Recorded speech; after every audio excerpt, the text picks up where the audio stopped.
بسم اللہ الرحمن الرحیم۔ السلام علیکم ورحمۃ اللہ وبرکاتہ۔ ناظرین، کیا آپ نے کبھی سوچا ہے کہ اللہ ہمیں بار بار دکھ، مصیبت، پریشانی کیوں دیتا ہے؟ جب ہم مشکلوں میں پھنس جاتے ہیں تو یہ کیوں ہوتا ہے؟ کیا اللہ ہم سے ناراض ہے یا پھر اس کے پیچھے کوئی گہری حکمت ہے؟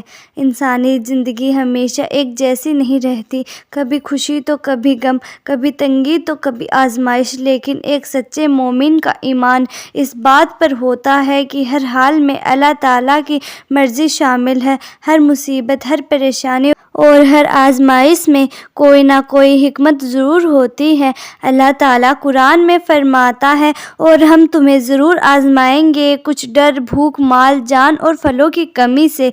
اور اللہ تعالیٰ قرآن میں فرماتے ہیں کہ اے نبی، صبر کرنے والوں کو خوشخبری دے دو۔ اس آیت میں پتہ چلتا ہے کہ مصیبتیں مومن کی آزمائش کا حصہ ہیں۔ صبر کرنے والوں کے لیے اللہ کی طرف سے ایک بڑا اجر ہے۔ اللہ اپنے نیک بندوں کو آزماتا ہے تاکہ ان کے ایمان کو مضبوط کر سکے۔ رسول اللہ صلی اللہ تعالیٰ علیہ وسلم نے فرمایا، سب سے زیادہ سخت آزمائش انبیاء، نبیوں پر آتی ہے، پھر ان کے بعد نیک لوگوں پر، پھر آدمی اپنے دین کے مطابق آزمایا جاتا ہے۔ اگر اس کا دین مضبوط ہوتا ہے تو اس کی آزمائش بھی اتنی سخت ہوتی ہے، اور اگر اس کا دین کمزور ہوتا ہے تو اس کی آزمائش بھی اس کے حساب سے ہوتی ہے۔ اللہ تعالیٰ اپنے خاص بندوں کو اس لیے آزماتا ہے کہ تاکہ ان کی روحانی ترقی ہو اور انہیں جنت میں اونچا مقام ملے۔ نبی ایوب علیہ السلام کی مثال ہمارے سامنے ہے، جنہوں نے سخت بیماریوں اور مشکلات کا سامنا کرنا پڑا، لیکن انہوں نے صبر کیا اور اللہ نے اسے شفا اور دولت دونوں عطا فرمائی۔ جب کوئی مومن گناہ کرتا ہے تو اللہ اسے معاف کرنے کے لیے کبھی کبھی پریشانیاں دیتا ہے تاکہ اس کے گناہ دنیا میں ہی دھل جائیں اور وہ آخرت کے عذاب سے بچ جائے۔ رسول اللہ صلی اللہ تعالیٰ علیہ وسلم نے فرمایا، مومن کو جو بھی تکلیف، بیماری، دکھ، غم، تکلیف یا بے چینی پہنچتی ہے، اگر اسے ایک کانٹا بھی چبھتا ہے تو اللہ اس کی وجہ سے اس کے گناہ معاف کر دیتا ہے، کیونکہ یہ انسان کے چھوٹے چھوٹے گناہ کو بھی دھو دیتی ہے اور اسے جنت کے قریب کر دیتی ہے۔ جب سب کچھ اچھا چل رہا ہوتا ہے تو انسان اکثر غفلت میں پڑ جاتا ہے، لیکن جب مصیبت آتی ہے تو وہ اللہ کو پکارتا ہے، نماز پڑھتا ہے، دعا کرتا ہے اور اس سے مدد مانگتا ہے۔ اللہ تعالیٰ قرآن میں فرماتے ہیں کہ جب کسی انسان کو تکلیف پہنچتی ہے تو وہ ہمیں لیٹ کر، بیٹھ کر اور کھڑے ہو کر پکارتا ہے، لیکن جب ہم اس سے اس کی تکلیف دور کر دیتے ہیں تو وہ ایسے چل دیتا ہے جیسے اس نے کبھی ہمیں پکارا ہی نہ ہو۔ جب اسلام کے شروعات دور میں مسلمانوں کا بہشتگار ہوا تو حضرت خدیجہ رضی اللہ تعالیٰ عنہا نے تمام تکلیفیں برداشت کی اور اپنے مال سے مسلمانوں کی مدد کی۔ اس صبر کے بدلے میں اللہ نے انہیں جنت میں ایک محل کا وعدہ کیا۔ کیا مصیبتیں ہمیں اللہ کے قریب لاتی ہیں؟ کیونکہ جب کوئی انسان مصیبت میں ہوتا ہے تو اسے احساس ہوتا ہے کہ صرف اللہ ہی اس کا سہارا ہے۔ اور ناظرین، مصیبتیں انسان کو صبر سکھاتی ہیں۔ صبر کرنا اسلام میں بہت بڑا درجہ رکھتا ہے۔ اللہ تعالیٰ صبر کرنے والوں کے لیے جنت کا وعدہ کرتا ہے۔ قرآن میں اللہ تعالیٰ فرماتا ہے، صبر کرنے والوں کو ان کا اجر یعنی کہ انعام بنا حساب کے دیا جائے گا۔ رسول اللہ صلی اللہ تعالیٰ علیہ وسلم نے فرمایا، صبر روشنی ہے، مصیبتوں کے بعد ہمیشہ آسانی آتی ہے۔ اللہ تعالیٰ کسی بھی انسان پر اس کی طاقت سے زیادہ بوجھ نہیں ڈالتا۔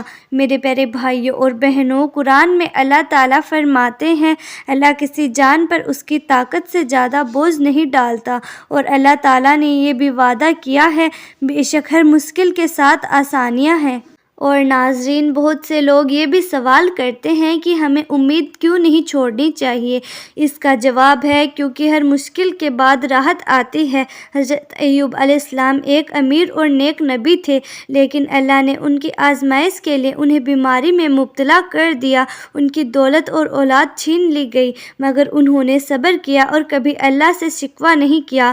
سالوں کی اس پریکشا کے بعد اللہ تعالیٰ نے انہیں صحت، دولت اور اولاد سب کچھ لوٹا دیا۔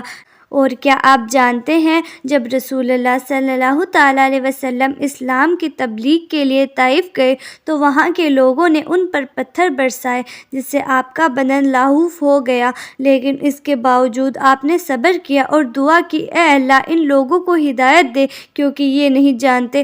مصیبتیں اللہ کی آزمائش ہیں تاکہ ہمارے ایمان کا امتحان ہو، یہ ہمارے گناہوں کا کفارہ ہوتی ہیں جس سے ہمیں آخرت میں بڑی سزا سے بچایا جا سکتا ہے۔ یہ ہمیں اللہ کے قریب لاتی ہیں جس سے ہماری دعا اور عبادت بڑھتی ہے، یہ ہمیں صبر اور توکل سکھاتی ہے، اور ناظرین ہر مشکل کے بعد آسانی ہوتی ہے، اس لیے ہمیں مایوس نہیں ہونا چاہیے۔ اور اگر آپ بھی کسی مصیبت میں ہیں تو گھبرائیے مت، صبر کیجیے، اللہ سے دعا کیجیے اور دیکھیے کیسے وہ آپ کی راہ آسان کرتا ہے۔ اللہ ہمیں اپنی رحمت سے نوازے اور ہم سب کو جنت میں داخل کرے، آمین۔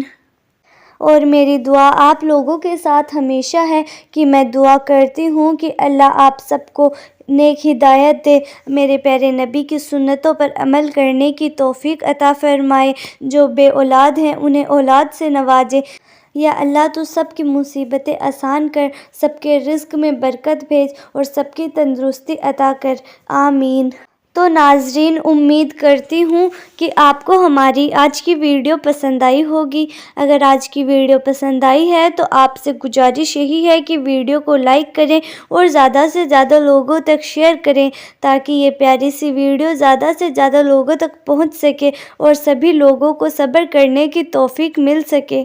اسی لیے ویڈیو کو شیئر کر کے آپ بھی صدقہ جاریہ کے حقدار بنیں، اور اگر آپ ہمارے چینل پر نئے ہیں تو ایسی ہی معلوماتی ویڈیوز کے لیے ہمارا چینل بھی سبسکرائب کریں۔ جلد ہی ملتے ہیں ایسی ہی نئی ویڈیو کے ساتھ، تب تک کے لیے خدا حافظ۔